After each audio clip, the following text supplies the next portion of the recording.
Bienvenidos y bienvenidas a esta primera emisión de Telediario. De inmediato le contamos qué pasa en el Ecuador y en el resto del planeta. Estos son nuestros titulares.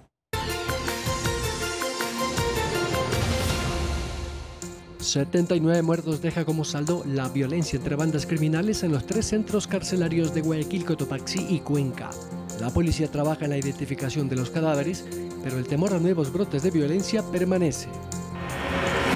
Llega la tercera entrega de vacunas de Pfizer al país con 17.500 dosis, con la que se completará el proceso de vacunación de los centros gerontológicos y del personal de hospitales COVID.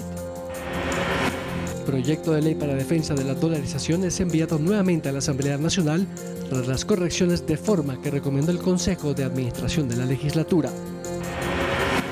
La enfermedad por COVID-19 en niños no es tan agresiva como en los adultos. Sin embargo, se registra un incremento de incidencia de casos en este grupo etario. Los expertos nos comentan. En deportes, Universidad Católica cae por la mínima diferencia en la Copa Libertadores de América y deja abierta la llave para la revancha. En lo más destacado del mundo, estudiantes de varios países de América Latina vuelven a clases con estrictas medidas de bioseguridad.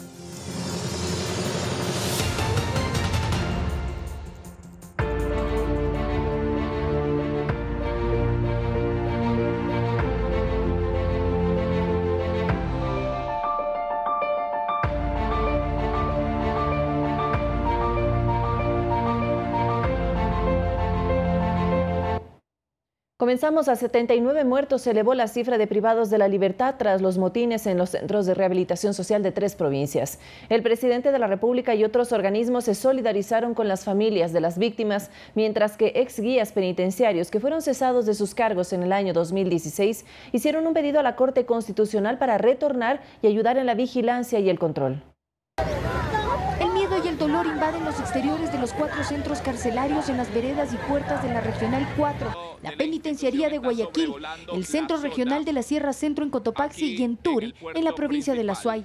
Están llenas de personas que buscan noticias de sus familiares que cumplen condenas en esos lugares. Nuestros familiares adentro lo piden ayuda, no hay resguardo. Y nosotros aquí son nuestros hijos, nuestros padres. Nadie da razón. Nadie nos da razón. La cifra de víctimas de varias horas de una inusitada violencia subió a 79. 31 en el Centro de Rehabilitación Social Guayas 4 o Regional de Guayaquil. 6 en el Centro Guayas 1, también conocido como la Penitenciaría. 34 fallecidos en el Centro Regional Turi en Azuay y 8 en la cárcel de la Sierra Centro en la ciudad de Latacunga. 2 grupos tratando de encontrar un liderazgo. Estas organizaciones que unidas como los Pipos, los Lobos, Tiguerones, Chonet Killers. En los 4 centros de rehabilitación se concentra el 70% de los más de 38.000 privados de libertad. La Asociación de Guías Penitenciarios en Servicio Pasivo informó que desde el 2016 fueron desvinculados 600 elementos y hoy acudieron hasta los exteriores del Servicio Nacional de Atención Integral a Personas Adultas Privadas de Libertad y Adolescentes Infractores en Quito para hacer un pedido al presidente Lenín Moreno. Cambiar la perspectiva del manejo del sistema penitenciario. No podemos seguir teniendo bajo el mando o bajo la dirección de ex policías. Inmediatamente la salida del señor Edmundo Moncayo. Mencionaron que han solicitado a la Corte Constitucional regresar a sus puestos. El día de ayer es la respuesta o la evidencia de la falta de personal que viene sufriendo el sistema penitenciario desde 2017. Porque están dispuestos a trabajar. El día de ayer que el director de régimen de carrera nos solicitó presentarnos el día de hoy la solicitud de manera formal y nuevamente con la documentación de los interesados para poder ingresar. Exigimos inmediatamente que seamos tomados en cuenta para poder subsanar la crisis carcelaria que está viviendo el país. Los hechos de violencia fueron conocidos en el mundo entero y hay reacciones. El sistema de las Naciones Unidas se solidarizó con Ecuador. Hizo un llamado a que se aborden las causas estructurales de la situación, con el objetivo de prevenir que estos hechos se repitan, y expresó su disposición para apoyar a las autoridades en este esfuerzo. Por su parte, la Conferencia Episcopal Ecuatoriana se mostró preocupada y consternada ante la situación en la que viven personas privadas de libertad. Piden a quienes tienen a su cargo la rehabilitación social que realicen una verdadera evaluación del sistema penitenciario y desarrollen programas plenamente humanos que permitan el cumplimiento de reinsertar a los reos a la sociedad. El jefe de Estado, Lenín Moreno, publicó el siguiente mensaje en Twitter: solidaridad con familiares de víctimas de los terribles acontecimientos ocurridos en centros penitenciarios de Guayaquil, Cuenca y Latacunga. Desplegamos controles para mitigar la situación y seguimos investigando los hechos. Los autores serán sancionados. Valeria Villarroel, Ecuador TV.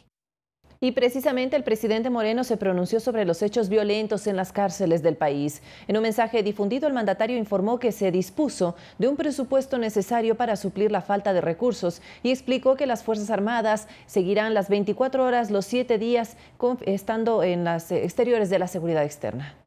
El modelo y la normativa legal son deficientes.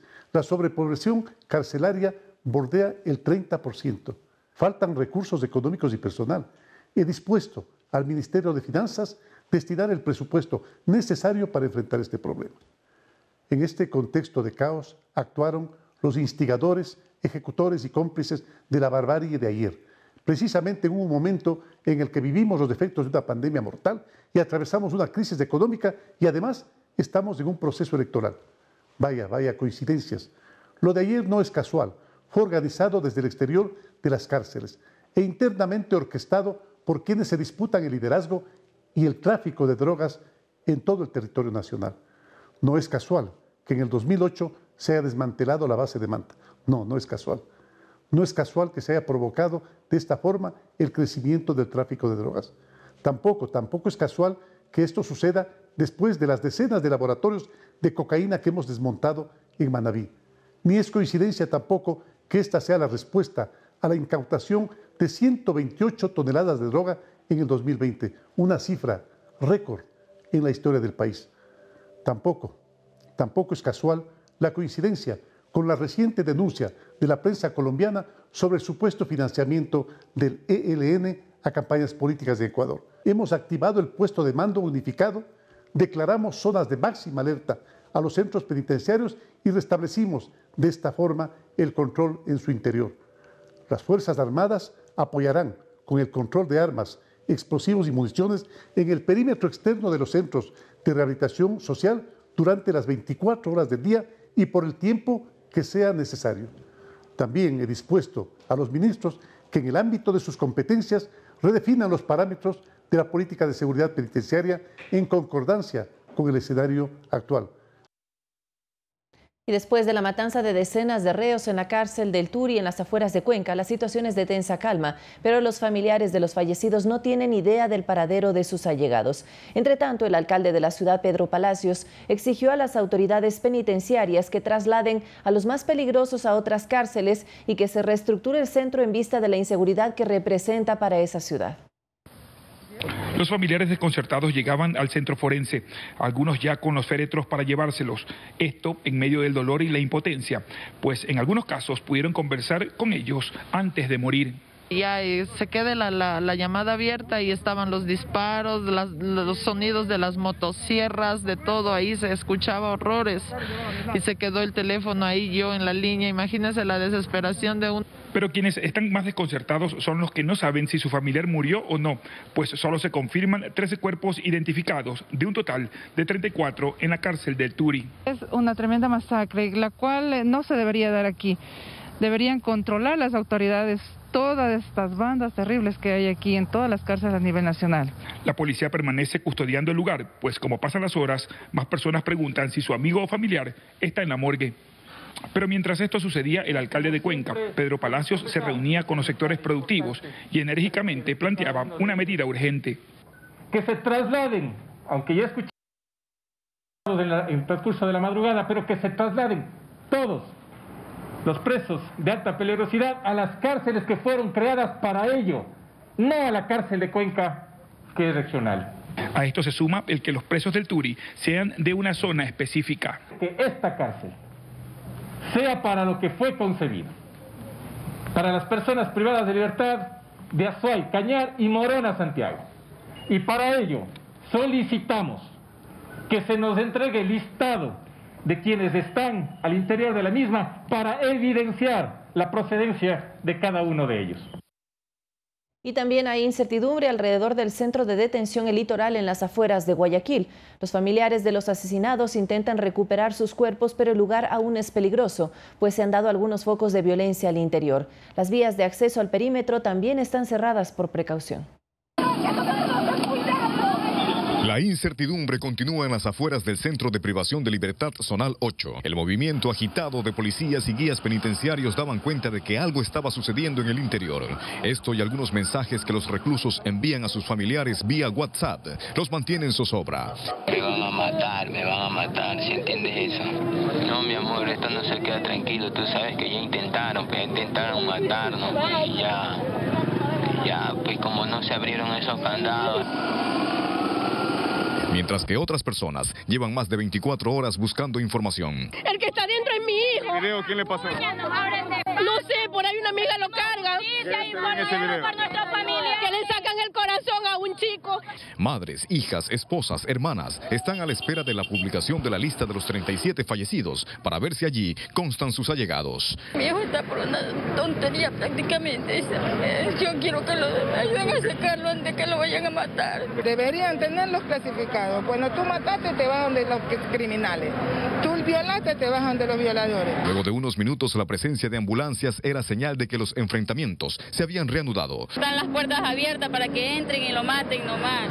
Mi hermano está desesperado. ¿Qué le dice su hermano en el audio? Que haga relajo, que vayan los policías a ayudarlos, que no hay nadie. La vía a Daule nuevamente fue cerrada y los trabajadores de la Regional 8 fueron evacuados por seguridad. Y en la cárcel de varones en las afueras de La Tacunga, en Cotopaxi, la situación también es incierta. Aquí, al igual que en los otros centros, no se da información a los familiares debido a que los trámites forenses y demás acciones administrativas se desarrollan lentamente. Desde las primeras horas de este miércoles, los familiares de las personas privadas de la libertad acudieron con la esperanza de ver a sus parientes. Sin embargo, no hubo ingreso. Pues esto crea más caos afuera que adentro. Usted sabe la desesperación de los familiares por saber la situación que está pasando, por saber la realidad, qué mismos hechos han sucedido.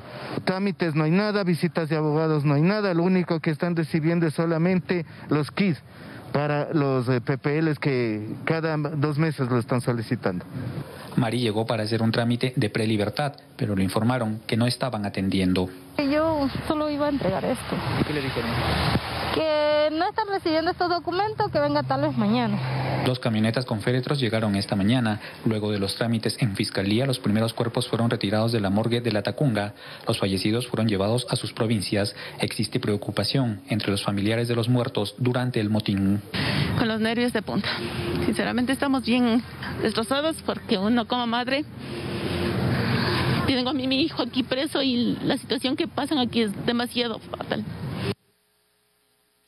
Y los hechos violentos y de extrema crueldad humana registrados en cárceles de 3 provincias del país evidencian que el sistema de rehabilitación está en emergencia. Según expertos, se deben eliminar los círculos de corrupción y ofrecer a los reos de forma inmediata programas de capacitación, así como capacitación también a los guías penitenciarios para evitar la violencia. En emergencia está el sistema de rehabilitación social del país y se ha agudizado la inseguridad y la violencia. Eso refleja la masacre sin precedentes y la extrema violencia humana en los centros de rehabilitación de las provincias de Guayas, Cotopaxi y Azuay. No existen registros de este tipo de hechos. En un solo día, 79 privados de libertad que estaban pagando su deuda con la justicia fueron asesinados. Ahora se te va de las manos. ¿Quién va a responder el día de hoy por los 79 muertos de ayer? Jamás antes registradas, como digo, en el sistema penitenciario desde que se fundó prácticamente la Penitenciaría Nacional, que fue en 1874 en la presidencia de Gabriel García Moreno. Las riñas entre bandas delincuenciales antagónicas que pugnan por el control en las cárceles no son nuevas. A diario las autoridades lidian con ese problema. Pero según analistas, quienes tienen a cargo el control de las cárceles no tomaron las previsiones.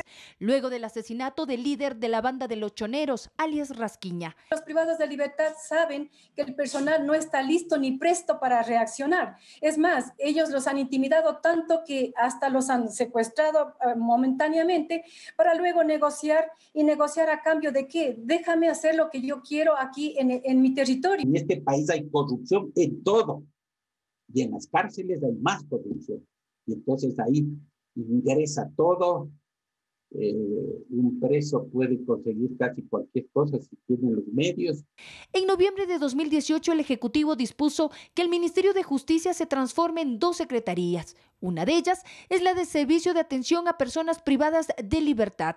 Creemos que las cárceles, los centros de rehabilitación social son bodegas humanas donde la gente se va a pudrir. Por 2 ocasiones el gobierno ha declarado el estado de excepción en el sistema de rehabilitación social del país por enfrentamientos entre los reos.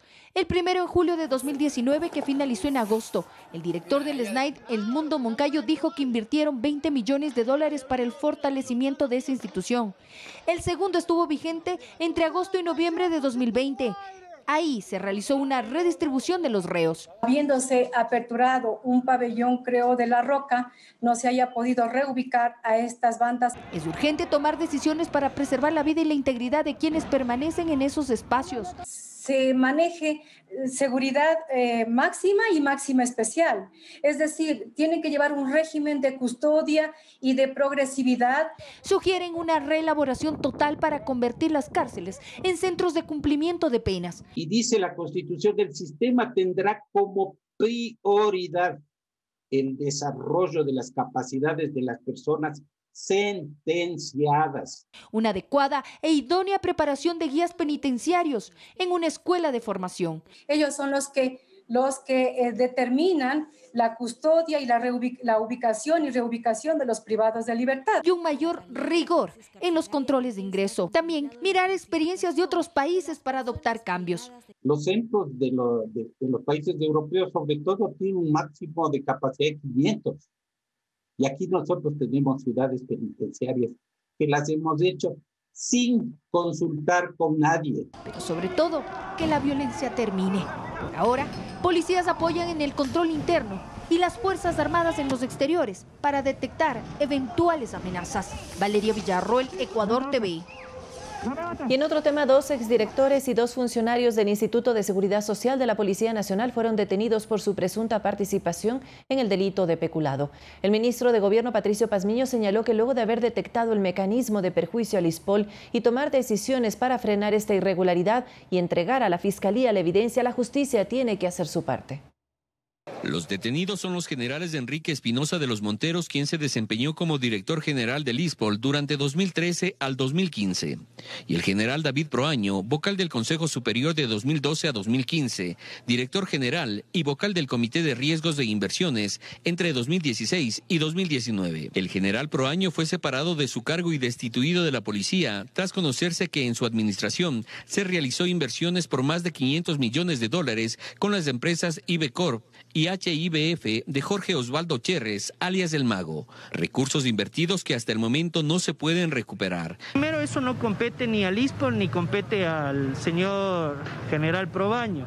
Eso se tendrá que preguntar a Decevale. Pero que antes de ser detenido, Proaño aseguró que se realizó con todas las garantías. Sobre el director del instituto están los miembros del consejo que en su momento, en la gestión mía, conocieron y aprobaron las inversiones. En tanto, el abogado del general Espinosa de los Monteros afirma que su defendido no tiene responsabilidad. Él estuvo como director en el ISPOL hasta el septiembre de 2015 y supuestamente esta negociación que se hace sobre los documentos, sobre los bonos, es en diciembre de 2015, es decir, 2 meses después. De su parte, el ministro de Gobierno reaccionó en redes sociales. Luego de haber detectado el mecanismo de perjuicio al ISPOL, tomar decisiones para frenar esta irregularidad y entregar a la Fiscalía General del Estado la evidencia. De igual forma lo hizo el comandante de policía. Una cosa es la historia y otra los cuentos. No se puede engañar todo el tiempo. Caso ISPOL, 4 detenidos. Los generales Proaño y Espinosa de los Monteros, junto al ex asesor jurídico Santiago Duarte y al ex director de inversiones Alfredo Valverde, se encuentran retenidos en la unidad de flagrancia de la Fiscalía en Quito,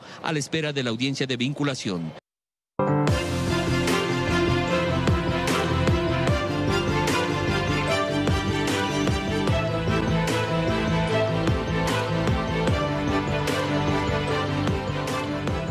Y atención llegaron las 17.500 dosis correspondientes al tercer lote de vacunas Pfizer, con las que se completará el 100% de primeras dosis en los 99 hospitales COVID de la red pública y privada y el 100% de primeras dosis en 47 centros gerontológicos públicos y privados del país. Hasta el momento han arribado al Ecuador 24.492 dosis que han sido distribuidas en las 24 provincias del país. Según el gobierno, el plan Vacunarse contará con una capacidad de aplicación de aproximadamente 160.000 dosis por día, lo que permitirá al país fortalecer el proceso de inoculación cuando se acelere la producción y se incremente la provisión internacional de los biológicos a escala mundial. A través de la coalición público-privada, conformada para la logística del plan Vacunarse, se implementarán progresivamente 10.000 puntos de vacunación, luego de la capacitación a más de 2.000 profesionales de la salud para las inoculaciones a escala nacional. Asimismo, se iniciará el entrenamiento del personal de la red complementaria de salud, que se incorporará en las siguientes fases. Desde marzo, una vez aplicada la segunda dosis a los vacunados de la fase 0, empezará la fase de vacunación simultánea a los siguientes grupos objetivos: personal sanitario en general, fuerzas del orden y bomberos, grupos vulnerables, personal de recolección de desechos, personal de sectores estratégicos y profesores en todos los niveles.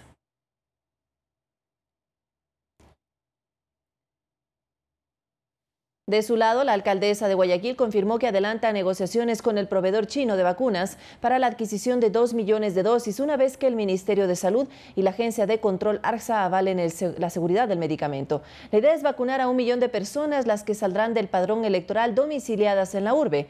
Dijo además que las cámaras de la producción también comprarán de su dinero vacunas para sus trabajadores o colaboradores. Escuchemos. Siempre con la coordinación de la Presidencia de la República, es decir, del Gobierno Central, respecto al control de calidad y al control de precios. ¿Cuántas aspiramos a comprar? 2 millones de vacunas. ¿Destinadas a cuánta gente? A 1 millón de personas. ¿Por qué? Porque son 2 dosis por persona. Los costos varían, pero yo ya tengo en este momento reservado, con reserva ya tangible del municipio de Guayaquil, 15 millones de dólares. Y he reservado 15 millones de dólares y estamos listos como ciudad para adquirir las 2 millones de dosis para 1 millón de personas. La propuesta que hicimos con las cámaras es que ellos se hagan cargo con sus recursos de pagarle la vacuna a sus empleados.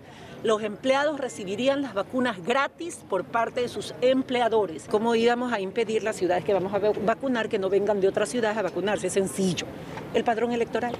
Los que están inscritos en el padrón electoral, que es fresco, porque recién tuvimos una elección, que votan en Guayaquil, serán los que adquieran la vacuna en Guayaquil. 6 de la mañana, 22 minutos, y luego de la primera fase Aprendamos Juntos en Casa, 11 planteles educativos de Tungurahua retornarán a clases presenciales, cumpliendo con la siguiente etapa del programa educativo del Ministerio de Educación. Aprendemos Juntos y Nos Cuidamos es el nombre de la fase 2 del programa educativo nacional implantado por el Ministerio de Educación, después de que en marzo del año pasado el COE decidiera suspender las clases presenciales en todo el territorio debido a la emergencia sanitaria por COVID-19. Esta nueva etapa comprende un plan nacional para retornar a clases de forma progresiva. En la provincia de Tungurahua, 11 planteles de distintos cantones reactivarán las clases a partir de este fin de mes. Hemos trabajado ya en el PICE, que es el Plan Institucional de Continuidad Educativa, el mismo que ha sido presentado y validado por diferentes instancias, entre ellas el COE nacional, en donde nos emiten la autorización para que 2 instituciones del Cantón Ceballos puedan iniciar ya con el proceso de retorno progresivo. Este evento contó con el apoyo de padres de familia y de estudiantes del Cantón Ceballos, quienes tuvieron problemas para continuar con las clases en la primera etapa del programa por la falta de conectividad que presentan las zonas rurales. Si vamos a entender mejor, podemos preguntar sin interrupciones a que el micrófono no valga o se vaya el internet. Se siente una gran felicidad y ansiedad porque queremos aprender, pero también tenemos miedo del contagio. La enseñanza que es virtual es un poco menos, pero la que es presencial es más directa. Ellos aprenden más. Aplicando todas las medidas de bioseguridad, estos planteles abren sus puertas a los estudiantes con el fin de precautelar la permanencia escolar mientras dure la emergencia, desarrollando un modelo mixto de alternancia entre la casa y la escuela. Y nosotros como docentes estamos muy contentos de volverlos a ver. que con los cuidados respectivos, con las medidas de bioseguridad, podemos nosotros continuar con la educación de nuestros estudiantes. Este fin de semana, el COE Nacional analizará la implantación del plan piloto de reintegración educativa en el sector urbano del país y en el resto de planteles rurales que piden luz verde para dar inicio a esta fase. La enfermedad por COVID-19 en niños no es tan agresiva como en los adultos, pero en las últimas semanas se han registrado más casos positivos en este grupo etario. Los especialistas recomiendan aplicar las mismas medidas de bioseguridad para prevenir que se contagien.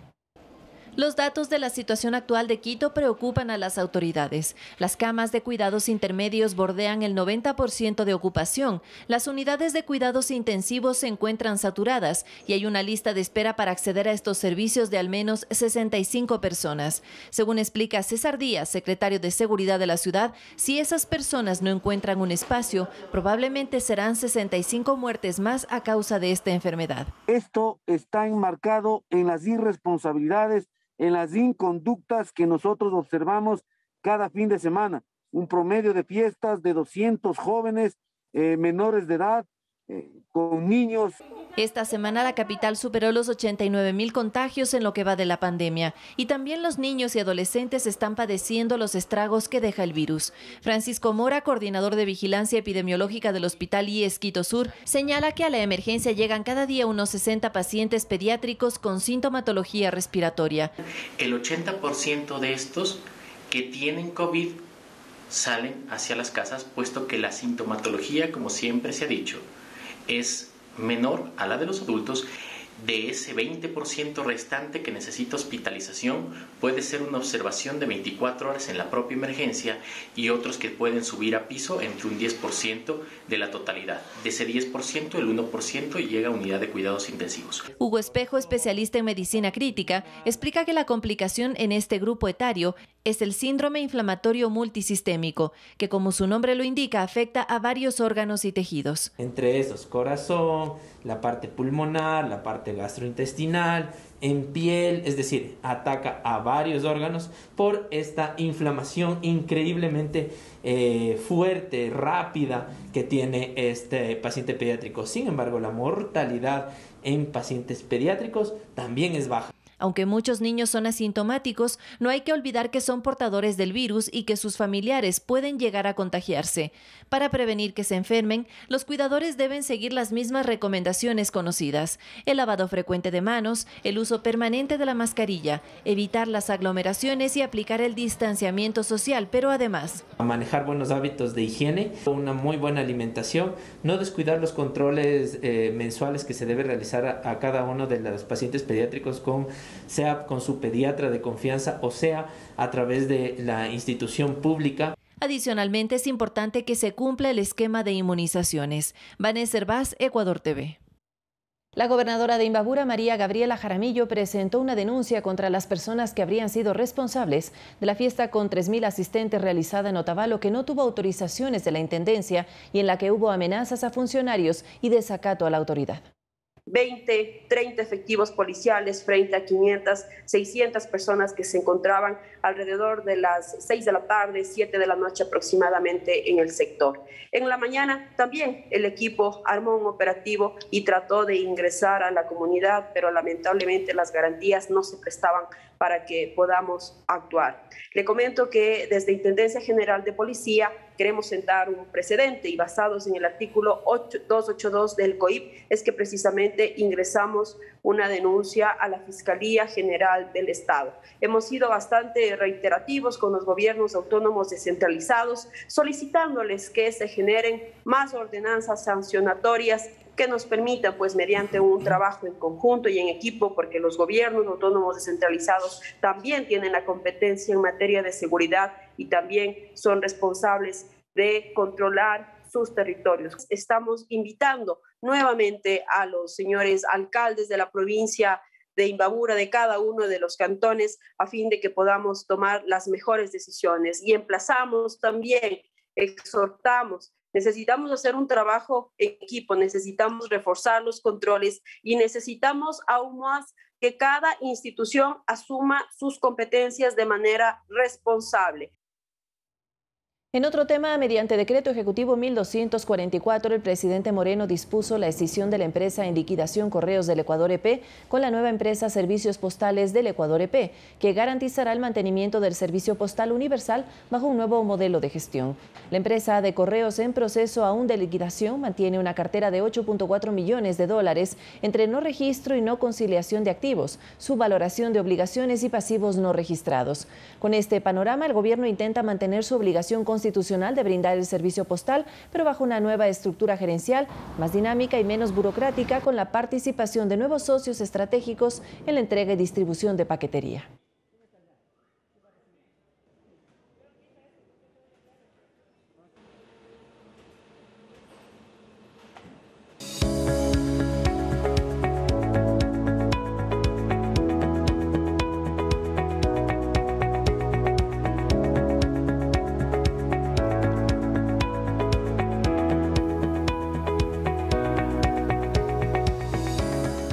En entrevista para Telediario, el candidato a la presidencia Guillermo Lasso manifestó que en su estrategia para captar votos incluirá a los grupos y ciudadanos que no votaron por la Alianza Creo Partido Social Cristiano en la primera vuelta. Dijo que él sí respetó el acuerdo con Yacu Pérez, pero fue la autoridad electoral la que oficializó los resultados definitivos, lo que dejó sin efecto lo dialogado. Lasso advierte que nunca se rompió el acuerdo y que simplemente quedó insubsistente porque el CNE oficializó los resultados de la primera vuelta y aquello deja en claro que su candidatura pasó a segunda vuelta. Yo me ratifico en el acuerdo, el señor Yacu Pérez se ha ratificado en el acuerdo y dejo en esta oportunidad perfectamente claro que no hay un solo documento ni una sola voz mía en radio y televisión retractándome del acuerdo. Lo que sí está consciente es que el electorado, que no le favoreció, ahora sí tendrá un espacio dentro de las propuestas de su gobierno, donde incluirá además a los jóvenes y grupos minoritarios. Hay otras propuestas relativas a la igualdad laboral de la mujer con el hombre y causas relativas a los jóvenes como el emprendimiento de manera general. Recogeremos todos estos temas. Cree que la amenaza del Partido Social Cristiano de enjuiciar a la fiscal general por investigar al CNE no afecta la relación ni su apoyo. Incluso felicitó a la fiscal Diana Salazar por su designación en su cuenta en Twitter. Esto no significa que estaremos de acuerdo absolutamente en todo. Me parece que la intervención de la Fiscalía ha sido inoportuna, inusual, desde el punto de vista político inconveniente y espero que se resuelva pronto. Los votos del señor Herbas y aquellos de la costa que no captó su propuesta serán difíciles de convencer, pero no definitivos, asegura. Ha iniciado una campaña puerta a puerta. Intenta lograr estos votos a su favor. Creo que el señor Herbas llevó a cabo una campaña muy novedosa, muy eficiente, con buenos resultados y conversar con sus electores, muchos de ellos jóvenes ecuatorianos con distintas causas, algunos causas animalistas, otros del medio ambiente, otros, como se llama, causas feministas, dialogar con sus votantes, tener la mano extendida absolutamente para todos los ecuatorianos, para ellos y decirles que yo he leído muy bien. Byron Galarza, Ecuador TV. Y el Consejo Nacional Electoral deberá hasta el viernes dar una respuesta al recurso de objeción que presentó Pachacutic, que busca abrir las urnas en 17 provincias del país. El aspirante a la presidencia habría completado la noche del martes 20.000 actas con inconsistencias numéricas para el análisis del organismo de control. En total, el aspirante a la presidencia por el movimiento Pachacutic, Yacu Pérez, entregó 21 cajas. En ellas estarían las carpetas con 20.000 actas con inconsistencias numéricas. Ese número correspondería al 50% de las actas de la votación a escala nacional. Y solo si hacíamos cuenta ahí, podríamos nosotros recuperar 180.000 votos. Las cajas fueron trasladadas con custodia policial a otra dependencia del Consejo Nacional Electoral localizada en el norte de Quito, en donde se contaría con las instalaciones y las condiciones para la revisión de cada uno de los documentos. Actas que no tienen firmas, actas que dan cuenta que votaron más de 600 personas cuando en esa urna solamente había un padrón de 350 personas. El CNE prevé dar una respuesta sobre el recurso de objeción que interpuso la organización política hasta este viernes. El área técnica correspondiente, el área jurídica, deberá realizar el análisis de cada uno de los documentos, de las actas, así como también del contenido legal del recurso que se ha interpuesto para pronunciarse el Pleno del Consejo Nacional Electoral. Esa resolución podría determinar o no la apertura de las urnas, lo que podría tomar varias semanas. Pérez aseguró que las pruebas que presentaron corresponderían a supuestas inconsistencias en todo el país e insistió en la apertura del 100% de las urnas en la provincia del Guayas y del 50% en 16 provincias, lo cual fue parte del acuerdo con el otro finalista de la segunda vuelta, Guillermo Lasso. Nosotros no queremos ganar las elecciones con fraude, con legitimidad. Y cualquiera que gane con legitimidad. Los dirigentes del movimiento indígena regresaron este miércoles al Consejo Nacional Electoral en medio de un fuerte resguardo policial y militar. La zona está cercada con vallas y alambradas. El día viernes vamos a tener una nueva jornada de movilización en todo el territorio nacional. Asambleístas electos en este proceso señalaron que mantienen la movilización por la democracia y transparencia para defender los votos de Pérez. Una serie de asambleas en cada una de las parroquias. Estamos invitando a todos los ecuatorianos, a todos los gremios, colegios de profesionales. Ratificaron que acudirán al Tribunal Contencioso Electoral para presentar otros recursos. Allí permanecerán detrás de las vallas de seguridad, con banderas y consignas, a la espera de lo que decide el órgano electoral. Valeria Villarroel, Ecuador TV. 6:36 y el Gobierno Nacional envió con el carácter de económico urgente el proyecto de ley para la defensa de la dolarización, una vez que se subsanaron los requisitos formales que la Asamblea Nacional recomendó días atrás. La propuesta de ley para la defensa de la dolarización que reforma el Código Orgánico Monetario y Financiero fue enviada nuevamente a la Asamblea Nacional este martes 23 de febrero. Deberemos esperar el informe de la Unidad de Técnica Legislativa para que el CAL, Consejo de Administración de la Legislatura, pueda calificarlo y luego direccionarlo, remitirlo a una de las dos comisiones económicas de la legislatura. Propondré que vaya a la Comisión de Régimen Económico para que en un plazo de 30 días pueda aprobar dicho proyecto de ley. La propuesta protegerá el sistema monetario al fortalecer la independencia del Banco Central del Ecuador, según el titular de Finanzas. Los recursos que están depositados en el Banco Central son recursos de todos los ecuatorianos. Para evitar el mal uso de los mismos, se requiere transparentar la información de esos fondos depositados ahí. Y para ello hay que volver a lo que en un momento existió, que fueron 4 sistemas de balance, donde uno podía identificar claramente que si el Banco Central quería acuñar 50 centavos, había 50 centavos de dólar que respaldaba esa acuñación. Los 4 sistemas de balance de la entidad garantizarán el debido respaldo de las reservas internacionales a los depósitos que se tengan en el Banco Central. Estaba respaldado o estuvo respaldado hasta noviembre del 2008, donde había 100% equilibrado las reservas internacionales y los pasivos. El gobierno anterior lo que hizo fue eliminar el sistema de balances en esa época. Con este código se evitará que el gobierno tome los recursos del Banco Central y lo utilice en gasto público. Restringir que el Banco Central le otorgue financiamiento al gobierno nacional. No es la reserva del gobierno, son los recursos de los ciudadanos que tenemos indirectamente en el Banco Central, desde las empresas públicas, es de la seguridad social, es de los gobiernos autónomos descentralizados, no son recursos del Banco Central. Se creará la Junta de Política y Regulación Financiera, un órgano independiente encargado de emitir el marco regulatorio al que deben sujetarse las entidades financieras de valores y seguros, así como formular políticas que fomenten la inclusión financiera. La parte monetaria la excluyen y dejan entonces paso otra vez al que exista un directorio del Banco Central, que van a poder ser un poco más largo el plazo, inclusive que los propios gobiernos. El proyecto de ley para defensa de la dolarización debe ser socializado con actores públicos y privados.